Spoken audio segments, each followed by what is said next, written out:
সঙ্গীতের সাঁই সাঁই বাতাসে ভিজে ওঠা শ্রাবণের মাস।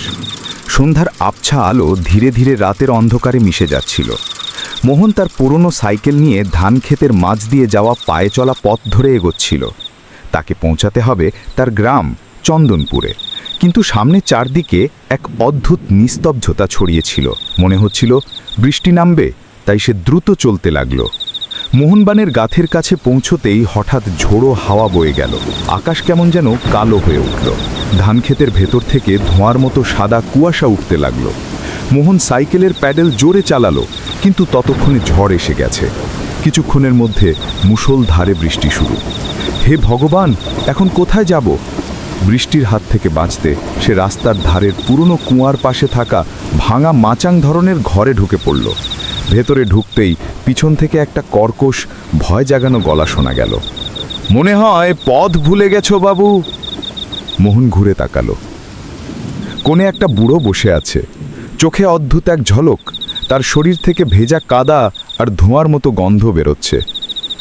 আপনি এখানে এত রাতে? বুড়ো বলল, আমি এখানেই থাকি, পাশে আমার বাড়ি। চলো, বৃষ্টি আরও বাড়বে, ওখানেই থাকো। মোহন বাইরে তাকালো। ঝড় আরও হিংস্র হয়ে উঠেছে। উপায় না দেখে সে বুড়োর পিছনে হাঁটল। কাঁচা পথ ধরে তারা পৌঁছালো এক ভাঙাচোরা পুরনো বাড়িতে। সামনে একটি নিম গাছ আর চারদিকে গভীর নীরবতা। আসো বাবু, ভয়ের কিছু নেই, বুড়ো বলল। মোহন ভেতরে ঢুকল। দেওয়ালগুলো কালো, কোণে মাটির চুলা আর একটি লণ্ঠন, যা বাতাস না থাকলেও অদ্ভুতভাবে স্থির জ্বলছে। হঠাৎ ভেতর থেকে পায়েলের ক্ষীণ ঝনঝন শব্দ শোনা গেল। মোহনের শরীরে ঠান্ডা স্রোত বয়ে গেল। ভেতরে আর কেউ আছে? বুড়ো উত্তর দিল, হ্যাঁ, আমার মেয়ে সাবিত্রী। ধীরে ধীরে এক মেয়ে বেরিয়ে এলো, গোলাপি শাড়ি, কিন্তু মুখ ওড়নায় ঢাকা।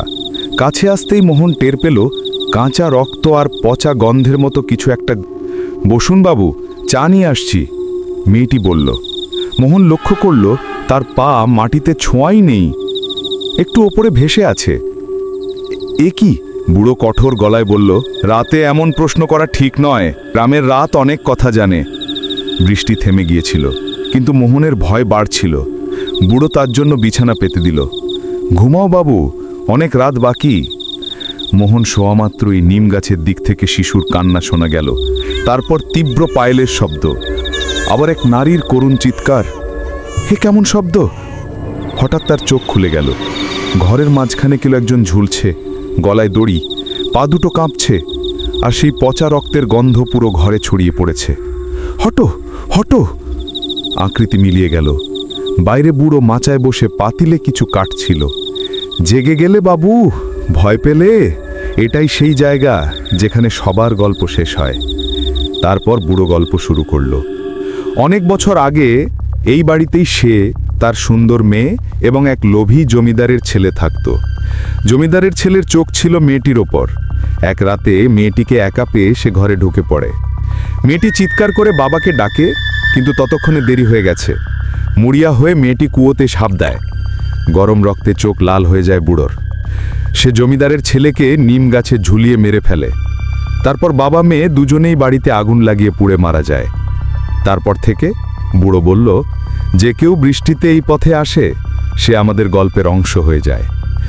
ভয়ে মোহনের গলা শুকিয়ে গেল। কোনোভাবে ভোর হতেই সে দৌড়ে বাড়ি থেকে বেরিয়ে এলো। কিছু দূর গিয়ে মনে পড়ল, তার টাকার ব্যাগ তো বাড়িতে পড়ে গেছে। আরে, আমার ব্যাগ! সে ফিরে এলো, কিন্তু বাড়ি কোথায়? কোথাও কিছু নেই, কেবল জ্বলে যাওয়া ছাই, ভাঙা কাঠ আর নিচে নিম গাছের ডালে ঝুলে থাকা সেই পুরনো দড়ি।